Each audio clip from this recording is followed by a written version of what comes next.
आधी रचिली पंढरी मग वैकुंठ नगरी, जेव्हा नव्हते चराचर तेव्हा होते पंढरपूर. अशा प्रकारे पंढरपूर ही अनादी वारकरी संप्रदायातली नगरी आहे. आणि हिचा जो वारकरी आहे तो वारकरी अशा प्रकारचा आहे की वारी ही 4 प्रकारची केली जाते. एक विधीची वारी, दुसरी आवडीची वारी, तिसरी सकाम वारी आणि चौथी निष्काम वारी. विधीची वारी म्हणजे वडील करत होते, आजोबा करत होते म्हणून मी करतो, याला म्हणतात विधीची वारी. आवडीची वारी म्हणजे मला आवडते म्हणून मी करतो, याला म्हणतात आवडीची वारी.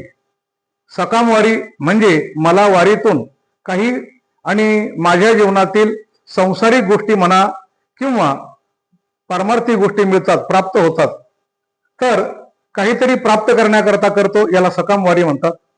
आणि निष्काम वारी म्हणजे केवळ मोक्षासाठी केली जाते, याला म्हणतात निष्काम वारी. असे वारीचे 4 प्रकार. अशा प्रकारचे वारकरी पंढरपूरला जात असतात. काल आणि जेजूर या ठिकाणी मुक्काम करून आज माऊली लोणंदच्या मुक्कामी जाणार आहे. अशा प्रकारचा हा वारीचा प्रवास चालू आहे.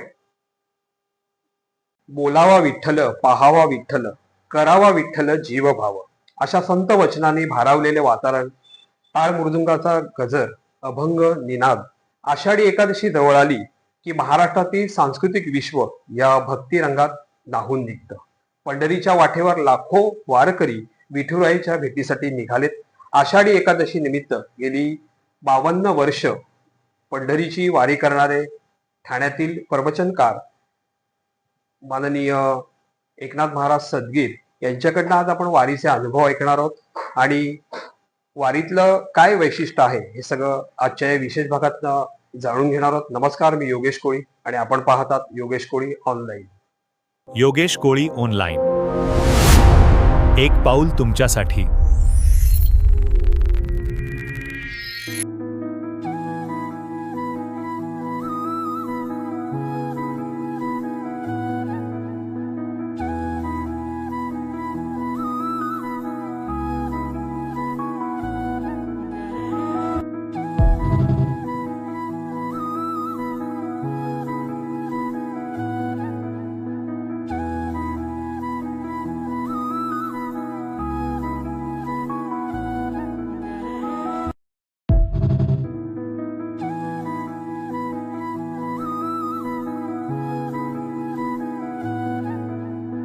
सदगीर महाराज, जय पांडुरंग हरी.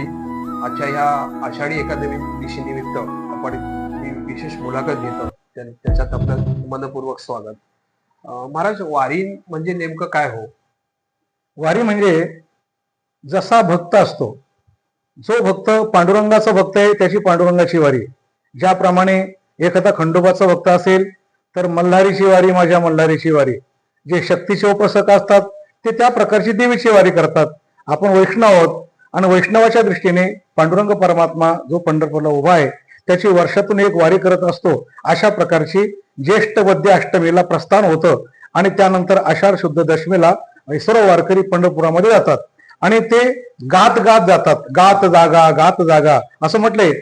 अवघे जेणे पाप नाशे ते हे असे पंढरी, गात जागा गात जागा गात जागा विठ्ठला. अशा प्रकारे विठ्ठलाचा वारकरी आणि म्हणून विठ्ठलाची वारी करतो असा त्याचा अर्थ आहे. मग वर्षात किती वाऱ्या असतात? वर्षातून एकच वारी असते.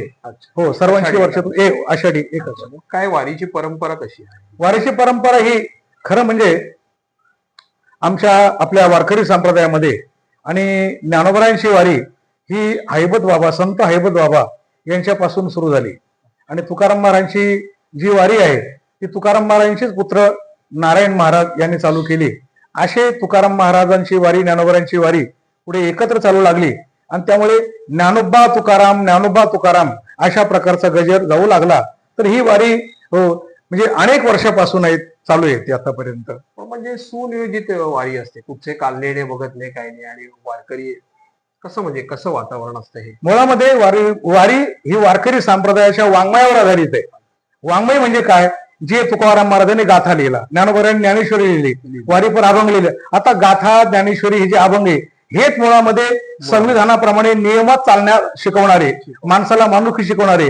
त्यामुळे अभंग गात असताना किंवा ओळी म्हणत असताना मुळात त्या अभंगामध्ये आणि ओळीमध्ये शिस्त सांगितलेली असते, माणसाचा माणुसकीपणा सांगितलेला असतो. त्यामुळे वाङ्मय गाताना मनुष्य आणि मुळामध्ये आणि बाह्य वागू शकत नाही, नियमाच्या बाह्य वागू शकत नाही. मूळ कारण आहे वाङ्मय आणि त्यामुळे शिस्तबद्धता असते. मग हे वारीला गेल्यावर नेमकं काय मिळतं? वारीला गेल्यानंतर सकाळचं भजन आणि संध्याकाळचं भजन असं दोन प्रकारचं विभागलेलं असतं. सकाळच्या भजनामध्ये हैबत बाबांच्या मालिकेप्रमाणे आणि आम्ही पहिली मालिका, दुसरी मालिका अशा 7 मालिका असतात.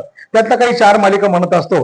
त्यानंतर गवळणी, आपलं आधी वासुदेव, पांगुळ गवळणी आणि मग गवळण झाली की मग दुपारचा टेपा येतो आणि मग दुपारून वाराचे अभंग, समाधी, नाट आणि मग हरिपाठ अशा प्रकारचे 2 प्रकारे विभागलेलं भजन असतं.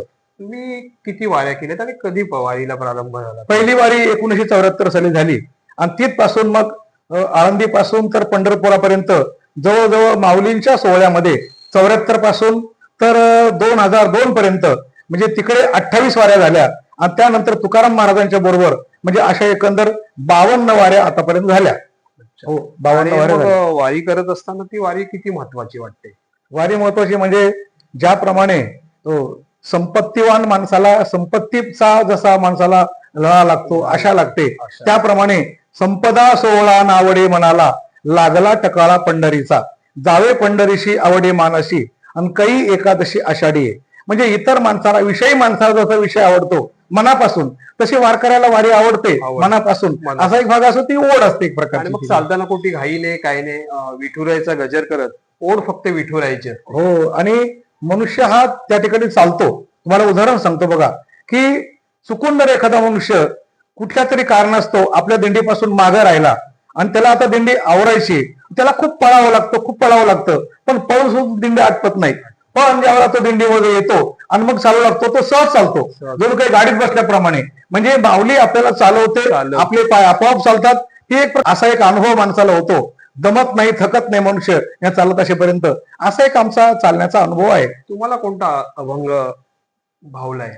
मला वारीमध्ये भावत असलेला अभंग जर सांगायचा म्हटला तर अवघे जेणे पापनासे, किंवा आम्ही एक असा म्हणतो की जेव्हा नव्हते चराचर तेव्हा होते पंढरपूर, अशा प्रकारचे अभंग म्हणतो असतो. किंवा हे नव्हे अजकालीचे युगे 28 असे माऊलीचे अभंग. पंढरीपर जेवढे अभंग आहे तेवढे आम्ही अत्यंत आनंदाने म्हणत असतो त्या ठिकाणी. महाराज, आता सासू सुना देखील वारीमध्ये दिसू लागले. हो हो, काय बदल आहे ह्याच्यात? सासू सुना पण दिसत आहेत वारीमध्ये. म्हणजे खरं कसं आहे माहिती का, हो, संसार विहित कसा करावा सासू सुनामध्ये सुद्धा, आणि अखंड प्रेम कसं टिकून राहावं. कारण वारीतल्या आनंदच मुळामध्ये शेवटचा म्हणतो की ज्याप्रमाणे माऊलीच्या हरिपाठात शेवटी म्हटलं जातं की जाई न घे माये तया पंढरपुरा, भेटे न माहेर आपुल्या, अवघाची संसार सुखाचा करीना आणि आनंदे भरेन ते लोक. याचा अर्थ काय होतो? याचा अर्थ एक कन्या असं म्हणते की मी विवाह करील, संसार करील, सासू सासरा यांच्याबरोबर चांगलं राहील आणि त्यानंतर वर्षातून एकदा माहेरी जाईल. तसं संसार हे आपलं सासरा आहे आणि पंढरपूर आपलं माहेर आहे. आणि म्हणून सासू काय सून काय त्या ठिकाणी गेल्यानंतर विहित संसार कसा करावा असं मार्गदर्शन मिळतं. आणि म्हणून वारीमध्ये आपला आनंद सासू सुनांना सुद्धा प्राप्त होतो. विदेशातून देखील पंढरपूरच्या वारीला येतात लोक. पाश्चिमात्य लोकांना सुद्धा अंतर्मुखतेसाठी आणि या अध्यात्माशिवाय दुसरा काही पर्याय नाही. कारण का, आपल्या भारत देशाने साधू संतांनी वेदापासून तर संत वाङ्मयापर्यंत जे अध्यात्म शिकवलं. अध्यात्म म्हणजे अंतर्मुखता. अध्यात्म म्हणजे मैं कोण, आया कहा से, जाना कहा है, ब्रह्म कोण, ब्रह्म की कपाट कोण मी कोण समाय आहे, या गोष्टीला अध्यात्म म्हणतात. वारीमध्ये काय मिळतं? अहम वागा सोहम वागा, प्रेम नगरा वारी, सावध होऊन भजने लागा आणि देव करा कैवारी. अहम म्हणजे काय? मी कोण आहे.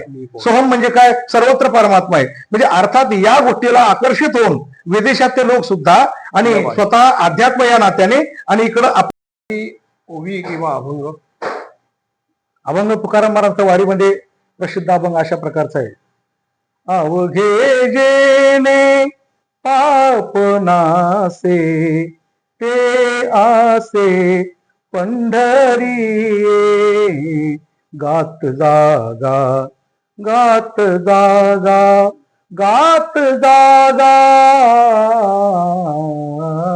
गात जागा गात जागा गात जागा प्रेम मागा विठ्ठला प्रेम मागा विठ्ठला विठ्ठला गात जागा गात जागा गात जागा गात जागा गात जागा गात जागा.